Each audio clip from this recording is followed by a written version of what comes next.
Friends మీకు ఈ video నచ్చితే లైక్ చేయండి, సబ్స్క్రైబ్ చేయండి. సీతారామయ్య తన భార్య వైపు చూసి, ఏంటి చిట్టి మన ఆస్తి మొత్తం పోతున్నందుకు నువ్వు బాధపడుతున్నావా ఏంటి అని చెప్పేసి అడుగుతూ ఉంటాడు. ఆ మాటలు వినగానే అక్కడున్న తన భార్య మాత్రం, లేదండి నేను ఎందుకు బాధపడతాను, మీ ఆ మాట కోసమనే నేను మీ ఆస్తిని రాసి ఇస్తున్నాను చూడండి, నాకు అది చాలా గర్వంగా ఉంది.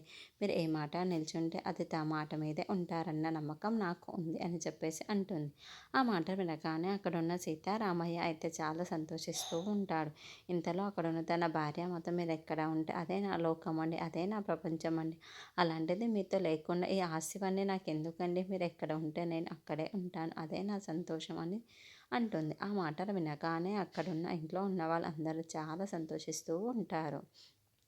తన భార్య మాత్రం, అవునండి మీరు ఏం చేసినా సరే నాకు సమ్మతమే అని చెప్పేసి తన వైపుకు చూసి అంటూ ఉంటుంది. ఆ మాటలు వినగానే అక్కడున్న సీతారామయ్య అయితే చాలా సంతోషిస్తూ ఉంటాడు. ఇంతలో రాజు కావ్య వాళ్ళు మాత్రం ఎలాగైనా సరే ఈ ఆస్తి పోనివ్వకుండా చూసుకోవాలి, ఏదో ఒకటి చేస్తే ఏదో ఒకటి అయి ఉంటుందే బాగుండేది అని చెప్పేసి ఆలోచిస్తూ ఉంటారు. ఇంతలో బాగుండేది అని చెప్పేసి ఆలోచిస్తూ ఉంటారు. బ్యాంకు వాళ్ళైతే అక్కడికి ఆస్తి పత్రాలన్నింటినీ మీద సంతకాలు చేయమని సీతారామయ్యకి ఇస్తూ ఉంటారు. అది చూడగానే అక్కడున్న సీతారామయ్య అయితే, ఎన్నో సంవత్సరాలను కూడబెట్టిన ఆస్తి మొత్తం కూడా ఎవరికి ఇవ్వకుండా ఎప్పుడు నేను వీళ్ళకి ఇచ్చేవలసి వస్తుంది చెప్పేసి చాలా బాధపడుతూ తన మీద సంతకం చేయడానికి బయలుదేరుతాడు.